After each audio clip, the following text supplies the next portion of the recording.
Tonight, as we celebrate Women's History Month and honor women shaping global conversations through leadership and media, it is a privilege to welcome our distinguished guests. Ruth Wasserman Lande is an internationally respected public speaker, commentator, and expert on Middle Eastern and Arab affairs. A former member of the Israeli Knesset, she is the founder and co-chair of the Knesset Caucus for the Promotion of the Abraham Accords and has served at the highest levels of government and diplomacy, including as an advisor to President Shimon Peres and as deputy ambassador at Israel's embassy in Cairo. She is also a leading media voice, writing a biweekly column for the Jerusalem Report and appearing regularly on I-24 News and major Israeli television networks. From her early service as a lone IDF soldier to becoming a parliamentarian and global thought leader, Ruth Wasserman Lande exemplifies courage, leadership, and impact. Please join me in welcoming to Lifestyles Ruth Wasserman Lande. Thank you so much. It is such an honor to be with you. And everything that you said to me about empowerment, about the impact that women can have, I throw back at you. Let's talk about your journey. Your journey has taken you from serving as a lone soldier in the IDF to becoming a member of the Knesset and a global commentator.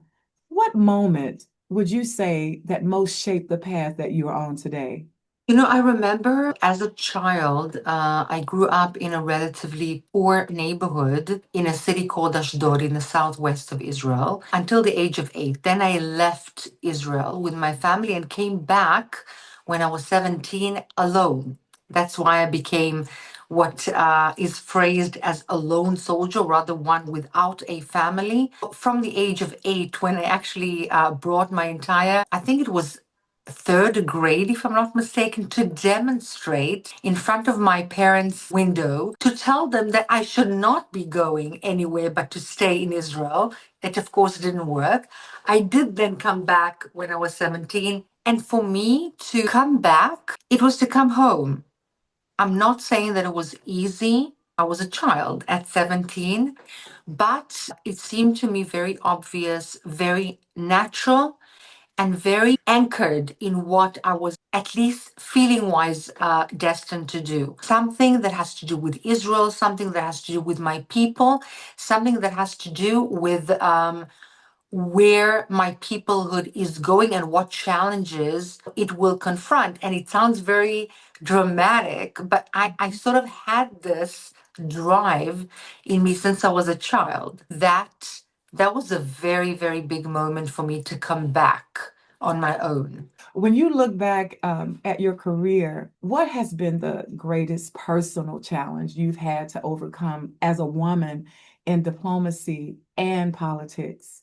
So I think to be a member of Knesset is a very, very comprehensively sort of hijacking your life. You sort of put your life on the shelf, say goodbye to your life for whatever time you intend to be in that framework and sort of do what it is that you're meant to do. Granted, Israel is a very, very small country. So even going away is not far in overseas terms, certainly not in American terms. And yet, I literally, when I served as a member of Knesset and my party was in the leading coalition, I was so unavailable at home. And that's a huge challenge for a mother, for a wife, for somebody who cherishes family. It's a very big price to pay. If you have a loving, supporting family, that is hugely helpful. But I think that when I was there, it was sort of a culmination of a ladder that I set out for myself to climb when I made that, what we call aliyah, or when I came on my own to Israel. So that was the place that I aimed to arrive at. And the reason was because I did want to make an impact for my people. And as a woman, it is a price. It Mhm. is a price that anybody who says otherwise, I cannot possibly comprehend how they manage to not see it as a price, a worthy price, a Yeah. good one, at least in my experience, but certainly something worth noting as a huge challenge. Yeah.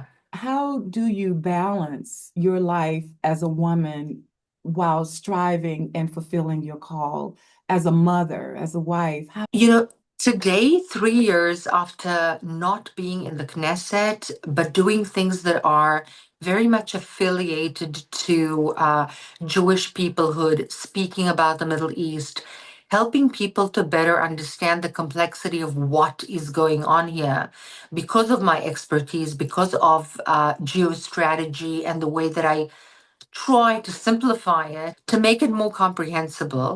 First of all, the drive makes it easier because I feel like I'm doing something important and meaningful for my people.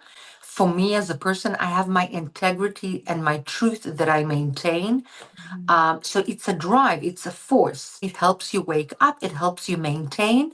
I spend a lot of time working, touching, reaching out to Jewish people throughout the world, whether it's Jewish communities and friends of the Jewish people in Europe, in the United States of America, and so on. I also spend time working with an absolutely amazing organization called Magen David Adom. Magen David Adom, I'm the global strategy head of this organization, and basically it's the national emergency medicine service giver in the country. So anything from a broken foot to a huge global level, let's say terrorist attack, Mhm. legally and according to the legislative framework, it is obligated to give an answer with, arms in the United States, in the US, in Australia, in Canada, but basically it's an Israeli national medical emergency giver. And that is yet another facet of uh, a huge calling, in my opinion, serving the people here. By the way, I speak of my people, but in my country, we have 20% Arabs, the vast majority of whom are Muslims, but some are Christian. Mhm. We have, you know, others who are Christian who are here temporarily, Druze, Jewish Israelis, and this national, let's say, medical emergency giver gives care and services to all of those peoples. And it's actually a model for emulation for the world as well in terms of technology, services, and the way that it responds at no time. And in some manner of speaking, I feel that this is yet another way for me to express that calling that I was speaking about before. And speaking of your global impact, and your leadership, you've worked at the highest levels of diplomacy, including with President Shimon Peres and in Egypt. What lessons from those experiences guide your analysts today?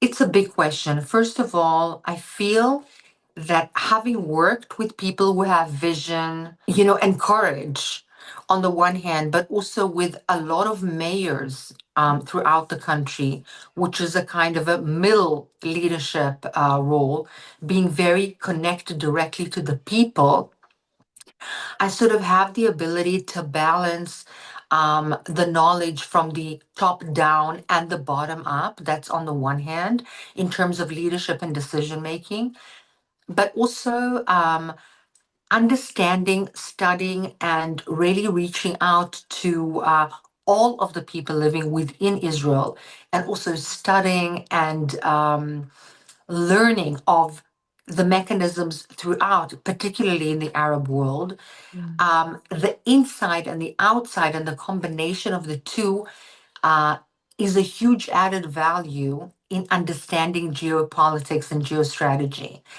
And especially my role in Egypt gave me a whole other level of understanding a woman, a Jewish Israeli. I was a representative, so called, of evil as it was perceived by anybody who met me there, because people there they don't know Israelis. They have very particular perceptions of what are Israelis. And granted, it was a long time ago, it was a huge challenge which taught me something that books cannot teach. Even meetings with people cannot teach, but actually immersing yourself Mhm. in that culture for a while with all of the challenges that came with it, because people were shocked when I told them I'm from Israel. They were flabbergasted, nothing less. You are from Israel? Really from Israel? It didn't fit their perception of what Israel is. It didn't appear to be a woman, a humane kind of, there's a very stereotyped perception of what an Israeli is amidst, let's say, the average Egyptian. Yeah. And that understanding by living it, Mhm. wow, it taught me a lot. You were a founder and co-chair of the Knesset Caucus for the Abraham Accords. And so, what do you believe is their long-term significance for the region? First of all, I'm a big believer in the Abraham Accords. I think that coalitions in general, and certainly coalitions that are that cross borders, especially given the past and the seemingly impossibility thereof, are of huge impact economically, politically, and people to people wise. And of course, all of this has an impact on the security capability of all those involved in the coalition Mhm. to serve a greater good. Now, why do I speak of such, let's say, profound words such as a greater good? Because the Abraham Accords are potentially profound. Yeah. It is literally taking something that was seemingly impossible and making it possible, even though we had a very challenging 2 years since October 7th with a hugely, systematic, well-funded, ill-intentioned campaign worldwide against Israel, funded by Qatar and other ill-meaning role players. The Abraham Accords survived, in inverted commas. And again, I'm not saying this is not altruism, this is interest based Mhm. impact making. So, for Morocco, for the United Arab Emirates, for Israel, for other countries like the United States of America, India, with the subcontinent of India, which is a huge force, Azerbaijan in the Central Asian region, and potentially, please God, with Iran on a path to freeing itself from the absolutely horrific leadership that it has today. Yeah. This is the kind of coalition that is foreseeable, potential, can grow the impact economically, energy wise, and of course, naturally, also security wise, against forces that don't want the freedom of people, the freedom of women, the equality, and so on and so forth. We are seeing it as we speak. People are being massacred. Following October 7th, the global conversations around Israel still have intensified. What do you think the international community still misunderstands most about this moment? If you allow me, I'd like to just paint a picture of what had happened on October 7th. You see, the Jewish people certainly know what persecution and suffering is. It wasn't the first time, and I hate to say this, but it probably will not be the last time the Jewish people Yes. have been, are, and will be persecuted. We are a people that have known challenges. But to have what had happened happen in our country, people that had been very, very, very strongly indoctrinated and still are strongly indoctrinated and incited by absolutely hateful messages and messaging and notions that are literally they are inhumane, breaking into homes of village Mhm. homeowners in and surrounding the southern parts of Israel, most of whom are extreme leftists in terms of their political perceptions, what we call peaceniks or were peaceniks, were assisting the Gazan civilians by their own initiative. Systematically, for a very long time, many were driving Gazan children and civilians to Israeli hospitals and paying for their medical services because obviously they are not citizens of Israel. Um, it was unbelievable that those same people that worked in those homes were so badly indoctrinated and incited that they were able to go into homes. I just want to paint this very difficult picture. Yes. Cut, I'm sorry to say, but organs of human beings to rape and gang rape in the homes that some of them worked in, shoot dogs and cats, and kidnap and murder and ravage and burn women, children, grandma. This is so horrific that their mindset had to be programmed to that these were not human beings. Yes. Otherwise, it's impossible. Yes. So we need to understand the level of indoctrination. And this is the level of indoctrination that exists not only in Gaza. And this is not a pretty thing to say and not an easy thing to say, but in Egypt, there are 120 million people, 20% Copts that are not having an easy time, let's say it softly, but 80% of the people are Sunni Muslims with whom we have a strategic, important peace agreement since 1979.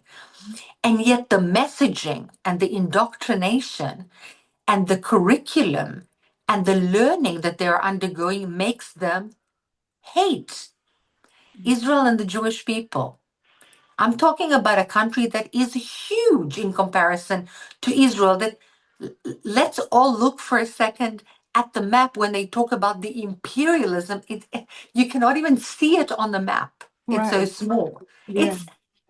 And people believe it because the indoctrination is so systematic, well organized, campaigned for, and very, very well funded. And this needs to light up a warning sign because this indoctrination is slowly but surely, and there are very, very many indications. You don't have to be a genius or a fancy professor or an intelligence officer. It's very clear.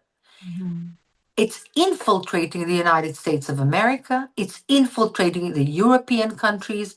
Canada is, oh my goodness, most number of Muslim Brotherhood members in the world are in Canada, Australia, and so on. I'll just give an example. Let's put Jews and the Jewish people in Israel aside for a minute. If we're talking about real world challenges, and look at the demonstrations that were so-called against Israel several months ago on the main bridge in Sydney. Hundreds of thousands of people angrily calling, from the river to the sea, let Palestine be free, meaning no Israel. Just in case anybody didn't know what river and what sea, we're talking about disintegrating the state of Israel because this is, in their eyes, Dar al-Islam, a land belonging to Islam, not the Jewish people. Likewise with Christian lands. They have to be overtaken in order to make Sharia law the law of the land. What were these people in Sydney, hundreds of thousands of people, shouting when they were demonstrating, apart from Free Palestine? Down with the bridge. Now, which bridge and why down with it? And why take an Australian symbol of national Australia and want to dismantle, destroy the bridge? That's the red light that the Australians should be, examining. It's not about the Jews or Israel. Israel is a very small part of the puzzle. And October 7th was the canary in the coal mine. And it was, I hope, and that's what I feel my role is in some manner of speaking, a wake up call and the silver lining, showing the world because almost it came from the dark to the light. Yeah. From being nuanced and covert, it became very, very overt. It's very obvious. Look at the curriculum in the schools in America, a very decentralized system of education. Check the curriculum. What are the children learning? Nothing to do with Palestine and free Palestine and Israel and nothing. I'm talking about what are the values that children in America, Christian children, are being taught. They're being taught Marxism, activism, radicalism. Who's driving those values into American children's minds? I'm not even talking about universities and colleges. And why aren't Americans concerned about transparency of gifts to institutions, to educational institutions, to cultural institutions? This is the systematic, well meditated, very, very sophisticated, I have to say, mechanism of disintegrating a society from within, creating, how do you disintegrate? By causing people to hate one another, disintegrating institutions from within, and then by that chaos, by that sabotage, going in and taking power. And this is very apparent in the Western world today, very. And yet, there are still people that ask me about what about Gaza? What about the peace process? What about it? There is no wish, no energy in Jewish mothers' hearts and bodies to send their sons to Gaza. Not only do we not revel in that, we are traumatized. We don't want that. Do we have a choice? They are taught to hate us to the level that they are able to commit the crimes that were committed in October 7th. That means they have to imagine and be programmed that we are not human. Same like it was in Sudan. Same like it was, Ruth, in Nigerian Christians. Same that Yazidis, 5,000 Yazidi women are still sex slaves. Same like the Kurds are being massacred. Same like Druze are being massacred. Where's the world? It's not about Palestine. It's much broader than that. It's much more systematically and premeditated. And Palestine is but a pawn with which to forward a completely different agenda. Let's not get sidelined from what really is the drive. And Qatar is a big problem. And the Islamic Republic of Iran is a big problem. And Turkey is a very big problem with the president of Turkey, one of the strongest militaries in the region, not to mention the world, and a NATO member.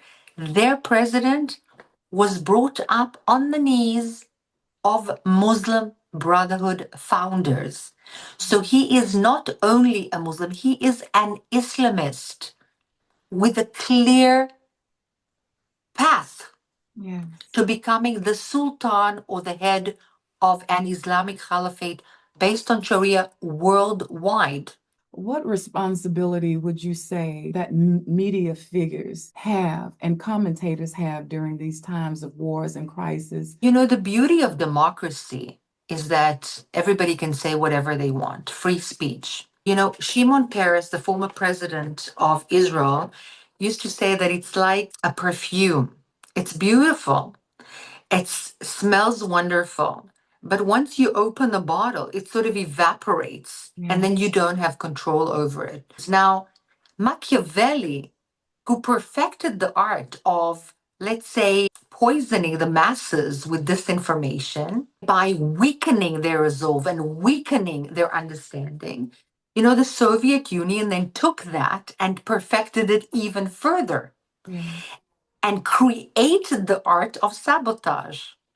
It's absolutely fascinating to listen to very senior people who left former Soviet Union, defected to the West, and explain that to people that have grown up in a much freer and much more sustaining and comfortable arena. It's very, very difficult to grasp the level of sabotage, of disinformation, and literally manipulation of the mind. But that is what was being done by the Soviet Union for years.